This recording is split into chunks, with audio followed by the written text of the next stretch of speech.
Zimbabwe war veterans of the liberation struggle said the banning of most imports into Zimbabwe by the Zimbabwe government is wrong, as most unemployed Zimbabweans are surviving through cross-border trading.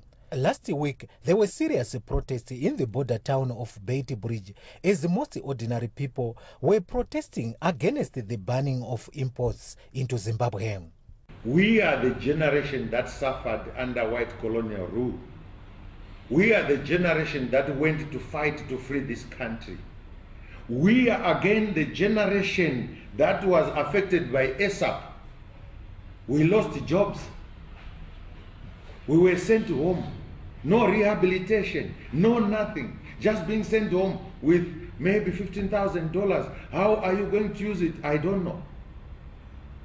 We are a generation now which is being, sponsored by wives and children. Because my wife becomes a cross-border trader. I was retrenched, and then my wife should take over. Our livelihood is coming from the cross-border activities. And when you close that, closing in fact with people coming with their goods without even prior notice, that is disastrous to us. How can we support our own killing? We are being killed.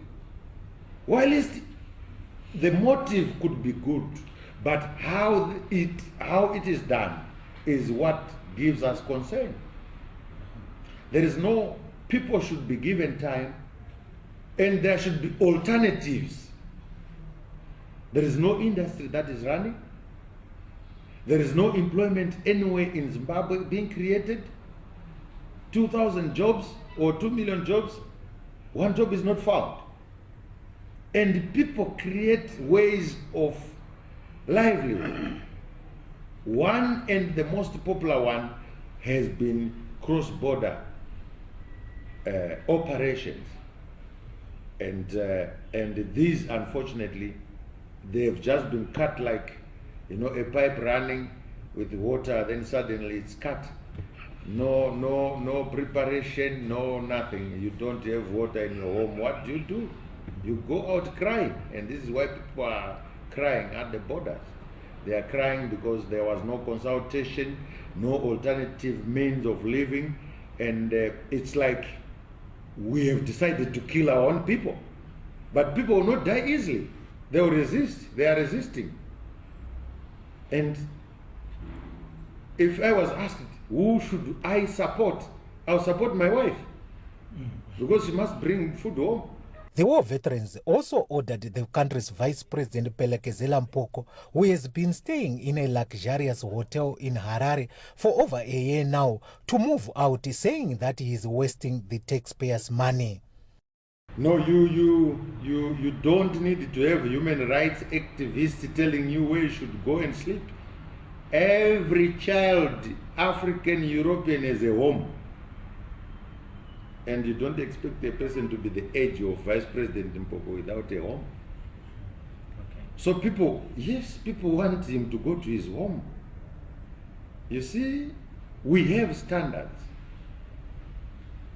Some which we create for ourselves. But you want to measure yourself with maybe your predecessors, how they did and what they did. Vice President Nkomo, when he came, he was not just a vice president. He was the original leader of ZAPU, commander-in-chief of the Zebra forces, but he was very humble to stay in whatever accommodation he was given by government. Came Joseph Musika, who was second, he did the same. John Nkomo did the same, but we've got a different one. The war veterans leader also said that they are the foundation of the Zimbabwe government and the ruling party ZANU-PF, despite President Robert Mugabe recently calling them dissidents and that he will crush them. There is no party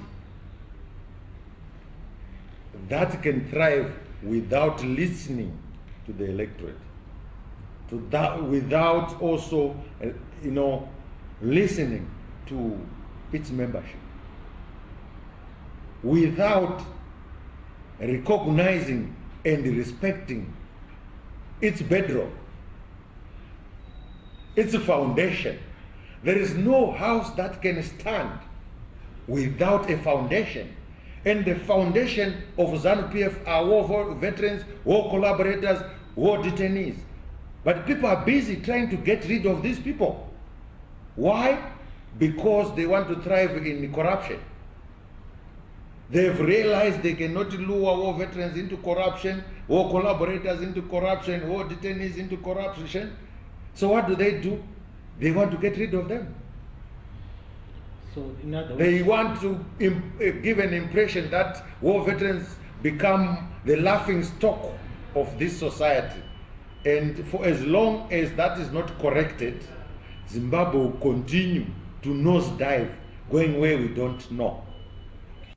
Relations between the war veterans and a group of young turkeys called Generation 40 G40 in ZANU-PF has been bad in the past recent years.